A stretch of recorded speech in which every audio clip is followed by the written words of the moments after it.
Let me welcome our first speaker, Mārtiņš Kaļķis, Head of LMT Cybersecurity Division, LMT Security Department, and he will tell us how to create a National Guard subunit in a commercial company.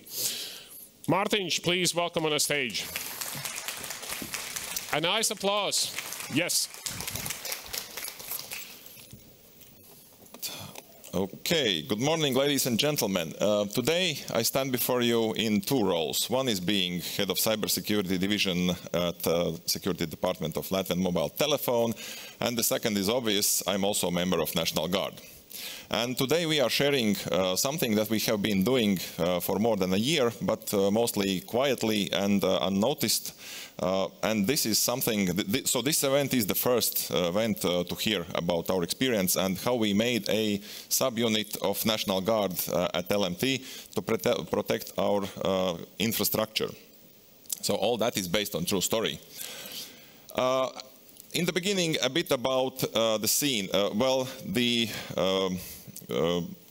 lead here already told us, please use your mobile phones to provide many questions to me and other speakers. So mobile is part of our everyday life. We are used to it like we are used to water and air, actually. It's kind of there and it's high quality and it's obvious, right?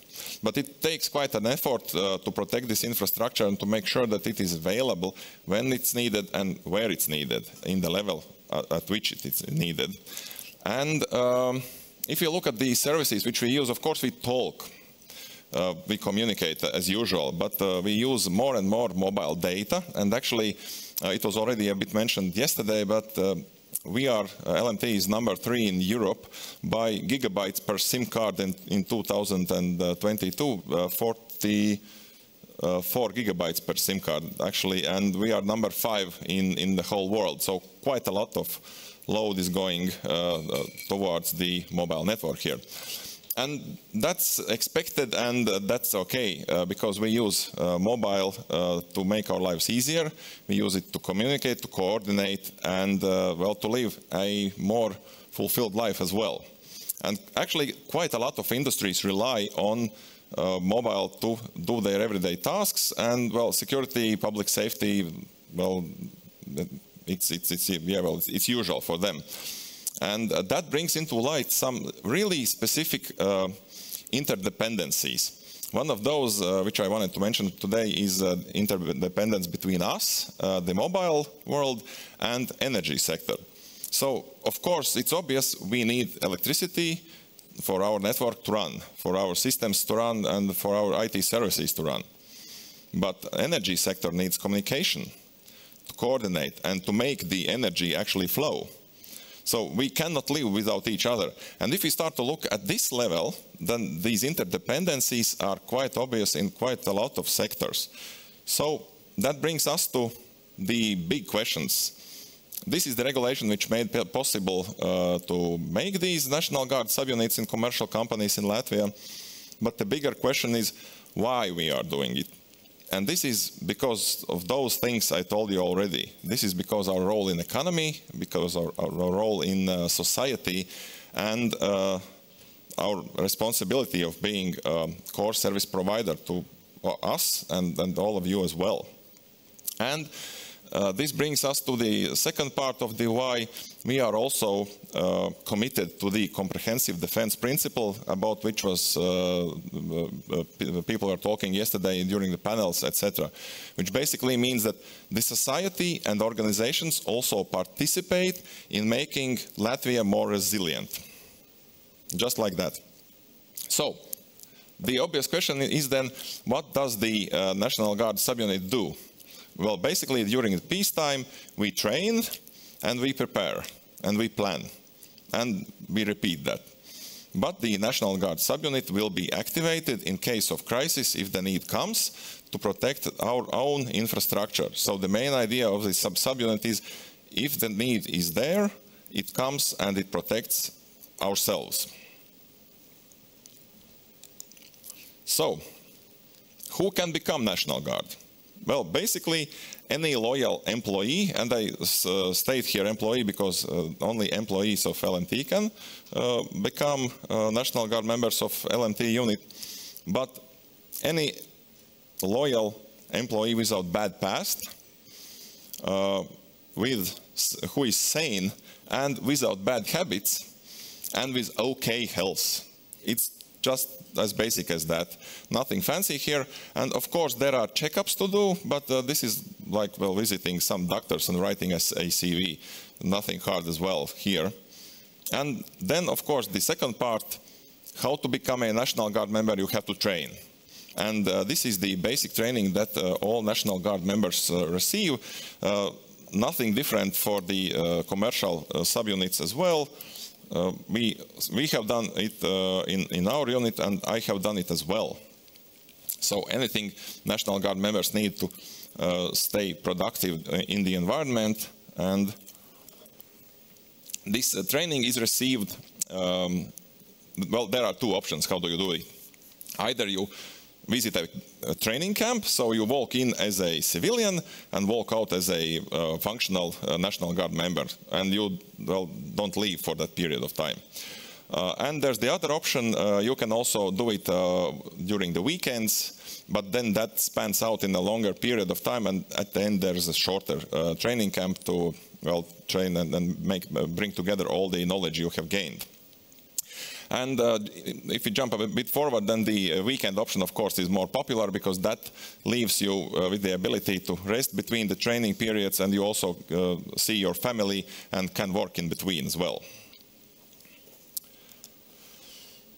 So, the benefits. Of course, there are quite a lot of them, and for all actors, those are a bit different, but for us as a Latvian mobile telephone, the main one, of course, is the ability to protect ourselves if the need comes, and to protect our infrastructure. And by infrastructure here, I mean our physical infrastructure, something that was not so much mentioned during these days because we are all about cyber and systems. But all those systems and all that cyber stuff has to be placed somewhere. There's always a data center. Even cloud lives in some kind of data center. So we need to think and to protect that infrastructure as well.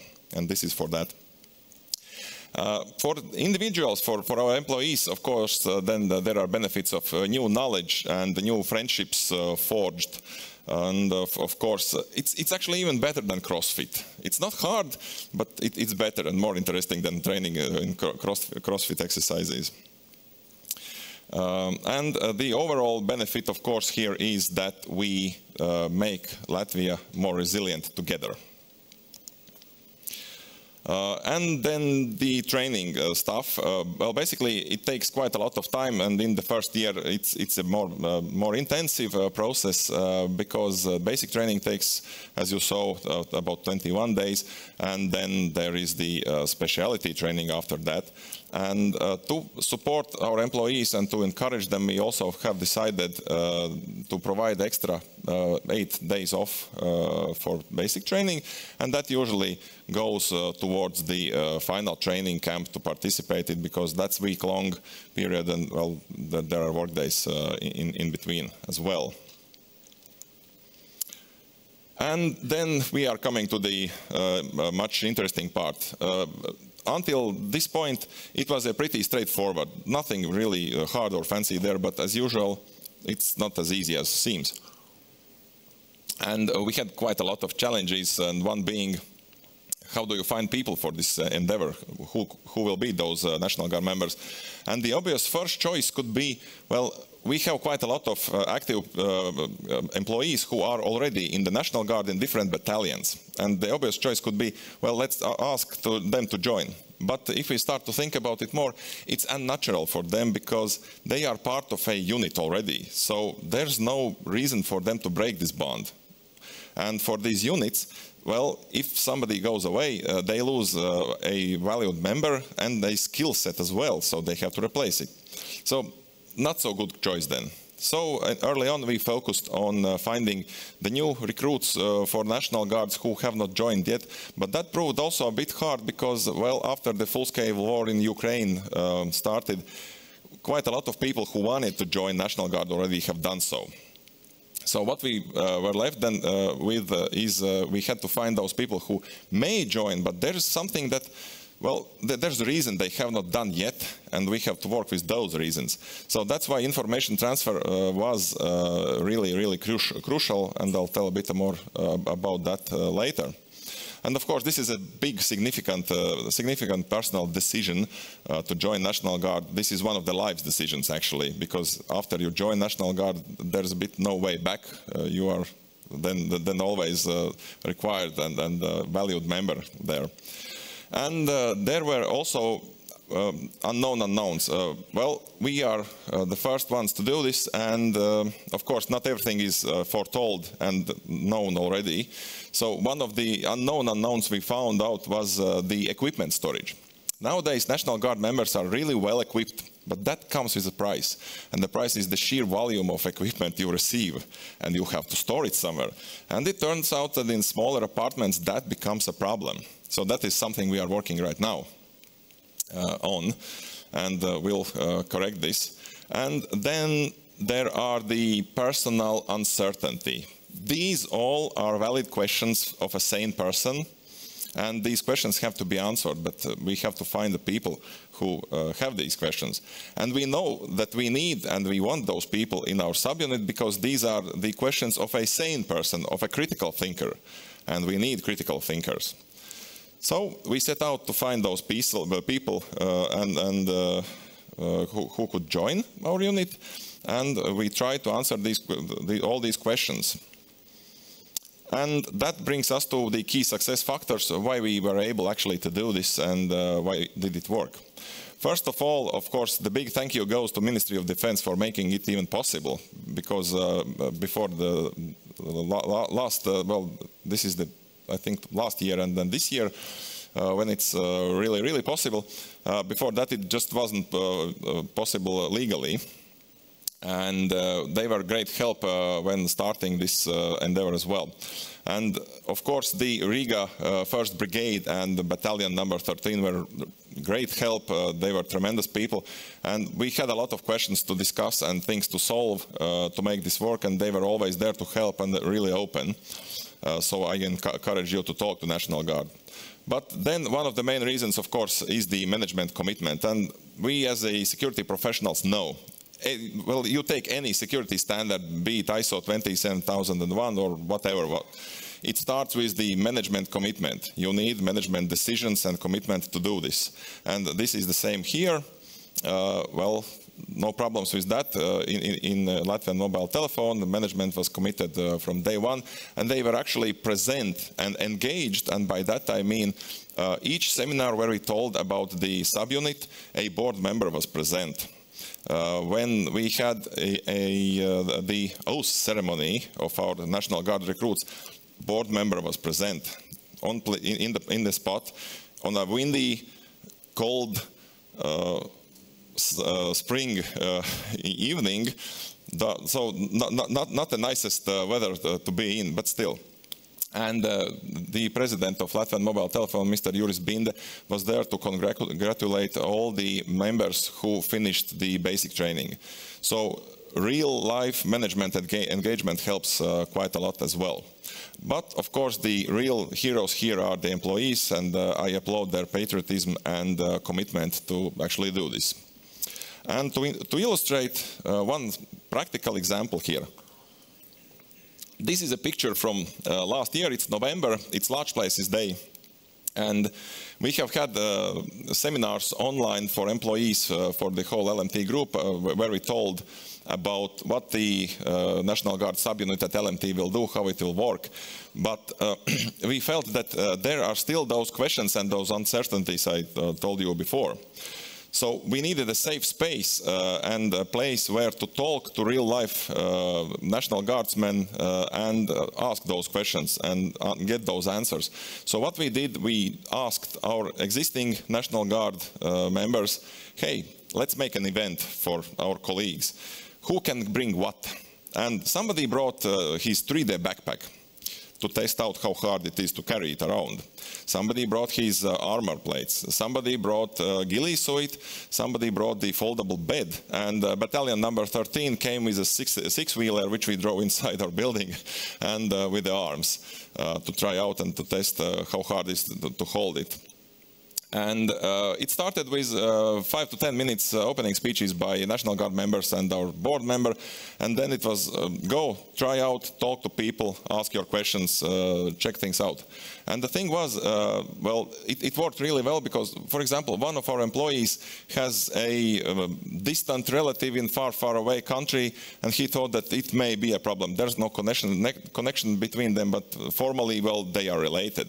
So he had actually the ability to talk to National Guard members and to sort this out. And long story short, he's a member of our subunit as well. So in retrospect, this event brought us additional National Guard members to our unit, and I consider this as a really great success. And, well, I always love when somebody tells me not only what to do, but actually how do you do it. So I would love to leave you with this slide and with this information. So if you want to build your own National Guard subunit, how do you actually do this? I suggest you start with finding who your existing National Guard members are. That's because they already are involved in National Guard activities. They know how it works, and they have quite a lot of information, and they can help you. And after that, of course, you need a management decision. So how do you make that? You gather the basic information needed to present to management and set up a meeting, tell about this. So National Guard representatives are a real help here. Then, if the decision is yes, somebody needs actually to do this. And I suggest that it is designated to somebody who is already a National Guard member, because again, the background checks are already done, there's a bigger trust level, and the person, he or she, then knows the system already, how to better make it work in a faster and more effective way. Then there's the question on how do you attract employees. Well, that's simple. Just make seminars, tell about what will be done, and be ready to answer any questions you have, because people will have doubts, and you have to answer those doubts and well, clear the mind for them.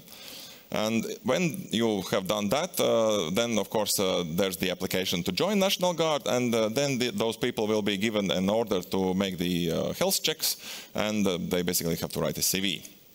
And then they wait for the answer, and if it's a yes, they will be then added to the group who will take the oath. And after the oath starts the basic training, and the organization then can sign the agreement between themselves and National Armed Forces on the establishment of the National Guard subunit. And lastly, but not leastly, please communicate about this. Tell other organizations how you did it, what are the specifics, and why did it work. And I hope that there will be more National Guard subunits in commercial companies and organizations as well, because that's also a signal for us that we are getting stronger as a society, and we are getting more resilient. And with that, I have finished my presentation, so I think we have a bit time left, so if there are any questions, I would love to answer them. Yeah, please raise your hand if you need any question. Good. I have few online from menti.com. We don't have much time, but I will ask them quickly. So what about women in the unit? How do they apply? How many are there? Yes, we have women in our unit. Okay. So it's doable. This is one of the typical questions, and yes, well, it takes determination, but yes, we have women in our National Guard subunit. Okay, but when you look at it from the perspective of the company or the perspective of who you are you a National Guard's unit that just, you know, happen to be employees of that company, or you view yourselves as a special cybersecurity unit that also know how to handle guns? Well, basically, there are two parts to answer this question. The unit which we have built is conventional. This unit is meant to protect our data centers, our critical infrastructure. This is the physical stuff. But we also have members in the cyber defense unit as well, who are also employees of LMT, so there's work ongoing there as well, but I won't go into details here. Okay. And does your unit have a special patch? Is there special designs? Not yet, but we are thinking about it. Good, good. Okay. So thank you so much for your presentation.